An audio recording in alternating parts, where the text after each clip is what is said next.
My name is Jennifer. I am 34 years old. I live in Ohio, USA. My life felt perfect for a long time. I was married to a man named David. We lived in a small blue house with a big backyard. Our life was full of laughter and plans for the future. We wanted to start a family soon. I trusted David with all my heart. He was a kind and loving husband. We both had good jobs in the city. Every evening, we cooked dinner together. On weekends, we visited our friends or went hiking. I believed we had a strong and honest marriage. I never imagined anything could be wrong. I felt safe and loved every single day. Our dreams felt so close and so real. I was truly happy in my life with him. David traveled for his work sometimes. He was a sales manager for a company.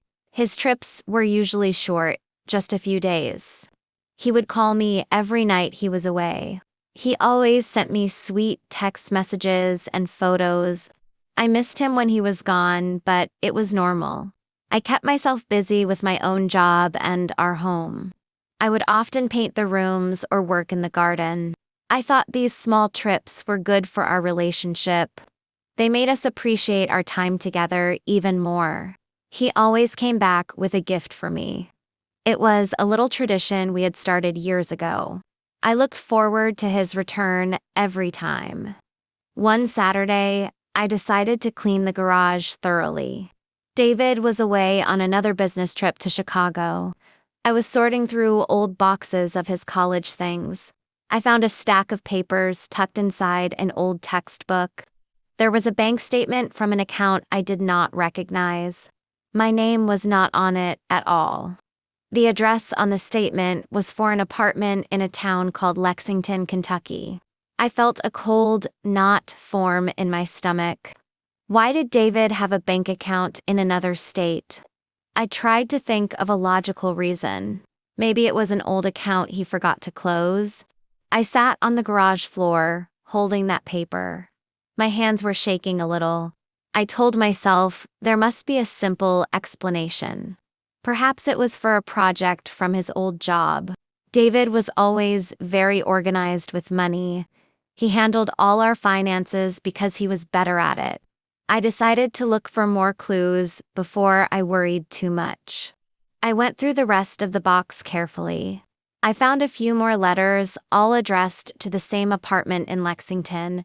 They were all in David's name. There was no mistake. He had a connection to this place I knew nothing about. I could not just wait for him to come home. I felt a strong need to know the truth immediately. I took a day off from work on Monday. I got into my car and started driving to Lexington, Kentucky. The whole drive felt like a strange dream. My heart was pounding the entire time. I listened to loud music to try and calm my nerves. I kept hoping I was just being silly and paranoid. Maybe I would find an empty apartment he used as an office. I tried to prepare myself for what I might discover. The 5-hour drive felt like it lasted forever. I used the address from the bank statement with my phone's GPS. I arrived at a nice apartment complex with green lawns. I parked my car across the street. I did not know what to do next. I just sat there watching the building for a while. Then I saw something that made my whole body go cold. David's car was parked in one of the spots. He was supposed to be in Chicago on a business trip. Chicago was nowhere near Kentucky. My fear was now a solid rock in my chest. This was not a simple mistake. He was lying to me about where he was. As I watched, the door to one apartment opened. David walked out. He was smiling and holding the hand of a woman. She had blonde hair and was laughing. Then a little girl, maybe 3 years old, ran out and hugged his leg. He picked her up and swung her into the air. The look on his face was one I knew well. It was the look of a happy father. I felt like all the air had been sucked out of my lungs. I could not breathe. I slid down in my car seat so they would not see me. I watched this other family for 10 minutes. I saw them get into his car and drive away together. They looked like a perfect, happy family. In that moment, my entire world shattered into a million pieces. The man I loved, the man I trusted, had a complete other life. He had another wife and another child. All our dreams were a lie. All our plans were fake. I felt a physical pain in my heart. I started crying so hard I had to pull myself together to drive. I left Lexington immediately. I drove back to Ohio in a complete daze. I could not believe what my eyes had seen. When I got home, I went straight to our bedroom. I packed my most important things into 2 large suitcases. I took my documents, my jewelry from my grandmother, and my clothes. I did not touch any of his stuff. I left my wedding ring on the kitchen table. I then drove to my sister's house in the next town. I called my boss from her house and explained I had a family emergency. I told my sister everything while sobbing. She was shocked and angry for me. She let me stay in her guest room for as long as I needed. David came home 2 days later. He started calling my phone over and over. I did not answer. He sent me text messages asking where I was. He said he was worried about me.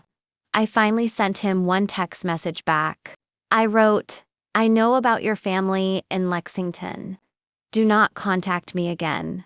His calls and messages stopped immediately. That silence was his confirmation. It was the final proof that everything I saw was true. He did not even try to deny it or explain it away. He just vanished from my life as if our marriage never existed. The next few months were very difficult for me. I felt a deep sadness and betrayal.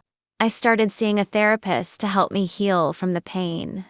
I had to learn how to trust people again. I focused on my job and spent a lot of time with my sister and my friends. I slowly began to rebuild my life piece by piece. I filed for divorce, and David did not fight it. The legal process was smooth because I had evidence. I had photos from my trip to Kentucky. The court granted the divorce quickly.